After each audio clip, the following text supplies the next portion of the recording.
শদিয়াৰ পৰা ধুবুৰীলৈকে প্ৰতিখন জিলাই আজি বিশ্ব পৰিৱেশ দিৱস পালন কৰিছে।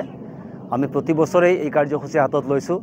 আজি গোটেই বিশ্বৰ যিটো পৰিস্থিতি হৈছে, গোলকীয় উষ্ণতাৰ যিটো পৰিৱৰ্তন হৈছে, সেইটো আমি দেখিছোঁ। এই গছ-গছনি আজি নাইকিয়া হৈছে।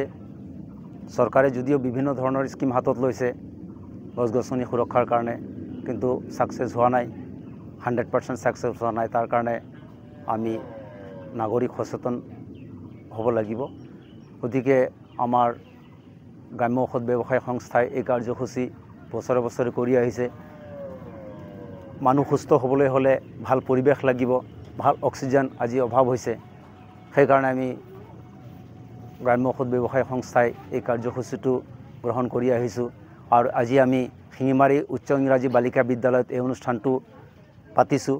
আমাৰ স্কুলৰ কৰ্মকৰ্তাসকল, শিক্ষক শিক্ষয়িত্ৰী তথা ছাত্ৰ ছাত্ৰীসকলে যথেষ্ট আমাক সহায় আগবঢ়াইছে। তেওঁলোকে এক্টিভিটিটো দেখি আমি ভাল পাইছোঁ, সহযোগ কৰিছে। আজি পৰিৱেশটো বৰ ধুনীয়া লাগিছে, ভাল হৈছে। আৰু আগন্তুক দিনত স্কুলৰ পৰিৱেশটো আৰু ভাল হ'ব আমি আশা কৰিছোঁ। আমি চৰকাৰকো অনুৰোধ জনাইছোঁ যাতে এই অনুষ্ঠানবিলাক ভালকৈ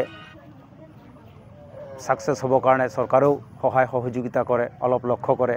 আমাৰ গ্ৰাম্য ঔষধ ব্যৱসায় সংস্থাৰ কৰ্মকৰ্তাসকলৰো যাতে চৰকাৰৰ দৃষ্টি আকৰ্ষণ হয়। আমি সমাজৰ বিভিন্ন কামত লাগি আছোঁ। এই অনুষ্ঠানবিলাক যাতে জীয়াই থাকে, স্কুলৰ ছাত্ৰ ছাত্ৰীবিলাকৰো যাতে ভৱিষ্যত ভাল হ'বৰ কাৰণে চৰকাৰে এটা দৃষ্টি আকৰ্ষণ কৰে, সেইলৈ আমি চৰকাৰক আহ্বান জনাইছোঁ। আৰু এইখিনি আমাৰ ক'বলগীয়া। আজি আমাৰ কমচে কম 400-500মান গছ আমি ইয়াতে স্কুলৰ প্ৰাংগণত লগাইছোঁ। ওচৰতে মন্দিৰ আছে, ৰাস্তাৰ কাণত বিভিন্ন জেগাত আমাৰ এই অনুষ্ঠান হৈছে।